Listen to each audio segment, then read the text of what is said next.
Okay, so the gathering for today actually is the unveiling of our Maritime Community Hub, which is tagged the Waterside Center.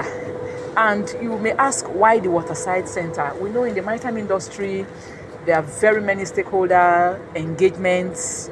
People gather, they do meetings, they do conferences. But for the Waterside Center, we're looking more at creating a community for social interaction with among people who have maritime as their primary interest. And then a key thing also for the Waterside Center is a mentorship to mentor young seafarers and to even mentor people in the port city, the community. The maritime industry or the maritime stakeholders don't operate in a vacuum. They operate in communities.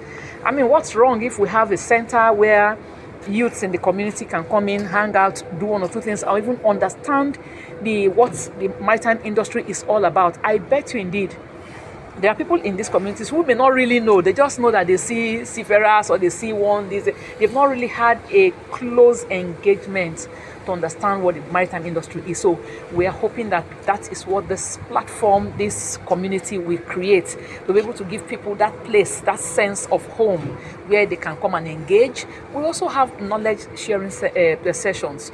We can see what the Mariners Forum, which is under the Waterside Center, did today. In fact, we're thinking they will just talk one or two things, but for them, it's like there's just nostalgia of being at sea, the experiences that they've had over the years. So we also have the Mariners Forum, where mariners come together and discuss issues about the industry. They are not just discussing about today, they are looking at how activities of years impacted and shaped what the maritime industry is today and how it's going to shape the industry in the future. And then we also take sustainability, issue of sustainability very, very importantly. The things we do today, how are we doing them, particularly in the maritime industry? We talk about the marine and blue economy. The blue economy, we talk of people who do fishing, particularly those who stay along the coastal areas. Are they still able to ply their trade of fishing as much as they used to be some 10 or 20 or 30 years back? No. One very big reason for that is the issue of marine plastic pollution. People may say, how is that? Yes, there are projections that the rates at which we are going, if people continue to use single-use plastics at that rate, maybe by 2050 we'll have more marine plastics in the marine environment than you have fish. And for me, many people may just say it and go, but my own concern, because I'm also deep into public health, I'm concerned about the health of under 5 children. They get most of their daily required amount of protein from fish. You will agree with me that as much as people could afford fish 10 years ago, they can't today. Titus fish, shower, and all those ones our mothers used to buy, say, Lorejawa, 500, 1,000, they can't do it anymore. And we seem to just be going as if nothing is happening. A lot is happening. Our children can't be able to get protein from fish. So it's a concern. Those are all the issues that we encourage people to come. Let's discuss. Let's rub minds. It's not only having the very serious discussions at big conferences and the rest. Let's have a place where we can just stroll in, come in, discuss issues. We saw what happened today. They weren't, I mean, they let their guards down. They talked how it was with them in those days. That's the kind of thing we want to see, so that people can talk, discuss, and then draw lessons from these discussions to be able to further the good of the maritime industry for today and the future. Thank you. To what extent do you want to keep this view in alliance with government engagement? Thank you. It's just about partnerships. If we look at SDG 17, it talks about partnerships. If you have the very great ideas, it won't go far if you don't partner. So to keep it in view, to have government see what we are doing, feel what we are doing, and contribute to what we are doing, we are going to be seeking for partnerships so that they can contribute, they can sponsor, they can be a part of the things that we are doing. Is it going to be a weekly thing? How often do you want to be holding this session? Okay, we hope that it's going to be monthly. Or monthly? Yes, we hope that it's going to be monthly. In fact, from what the mariners were even saying, they're like, oh, if we can have this very often, we will like it, but let's be real, let's be realistic. And you talk about logistics and some other things. Monthly funding and the rest. We don't just want to come and just play and go. We want to be able to take something away. We heard what they said. They've been able to raise very two critical issues, and they want it to be pushed further. So that's the kind of thing that we want to be doing. So basically, is the Waterside Center for marinas alone? Not for marinas alone. It's a maritime community hub. The Waterside Center is a maritime. That means if we are going to be discussing the issues of trade, which concerns the customs, we are here. We'll talk about trade. If we're going to be talking about mentorship for young seafarers, it is here. And then remember, we are very concerned about community. And what is that?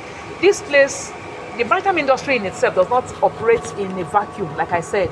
It operates in communities. We want the people who originally belong to these communities to be a part of it. I also said something about those who stay along the coasts, the coastal areas.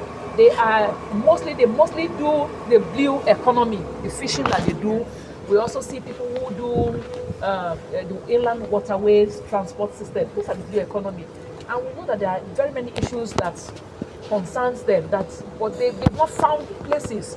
Would they always wait until it is one big conference or one special time? Let this community, let this maritime community hub create a place for them. Any person that has interest in the maritime, any person who may not even know what is in the maritime, but if we talk about young people who live in the port city, who live in this environment, we'll have sessions, we'll have times where we'll come together and discuss, help people understand what this maritime industry is about, help people know that they can share even their. I love one thing. There's what we call the indigenous knowledge. It doesn't matter even if people have not gotten formal education. You see, even the local people, particularly in the marine environment, in the marine communities, they have indigenous knowledge for doing things. For example, like weaving their nets for fishing. It's a big economic activity, but they have their indigenous knowledge how they do it. If you go along the Third Mainland Bridge, you'll see how they dry their nets in those places. Those are their indigenous knowledge. They have the traditional knowledge that they have in plying their trade. They know how to tag their nets. They know how to maintain their boats. These are knowledge that they are using to work in the blue economy. So, I mean, you don't just jettison them. You don't just flee them aside away. Bring them in. Let's also learn from them and gain something. It's a win-win for everybody. So when is the next meeting point? Okay, for meeting points. Yes. Okay, we are still meeting here for now until further notice. Yes. Thank you very much. I want to ask a question. Particularly, you mentioned communities, which brings me down to a report I did on aquaculture some time ago, especially this marine community that has to that area. And I think that they're not being sensitized enough on all this and how the government or maybe some landowners have actually used them, So how do you think to get directly to target their leaders and community to sensitize properly and also, educate them more, because they need more education of this? Thank you very much. Like I mentioned earlier, it's a maritime community hub. That means the hub is going to be made up of people in different subsectors. And for those who are in the coastal communities, they are welcome. I have done studies that took me to coastal communities in a place called Abete. There's somewhere called Agoegun. They are actually fishermen. And then even around Maracana, which is just opposite Tintan Island. And these people don't really have any person who come. People just walk away and all that. But these people are in the blue economy. Like you said, they need a place. This sensitization is one, taking it to them, engaging with their leaders, letting them know that there's a place like this. Come, let's share and understand what your challenges are, or let's know what you know that can further what you are even doing. And we know for 2 years now, 3 years now, this administration has been talking a lot about the inclusivity, the marine and blue economy, particularly. The blue economy has always been there. Those who do fishing, those who do inland waterways transportation, those who do everything they do that they use the marine resources to ply their trade. It's a blue economy, but nobody has actually given them a platform to speak. So this Waterside Center is going to meet with them, engage with them, hear from them, and then share knowledge with them, and not just sharing knowledge with them and leaving them, but have activities that will cause them to participate in events, in programs, so that they can be heard, not just heard alone, seen and interacted with positively.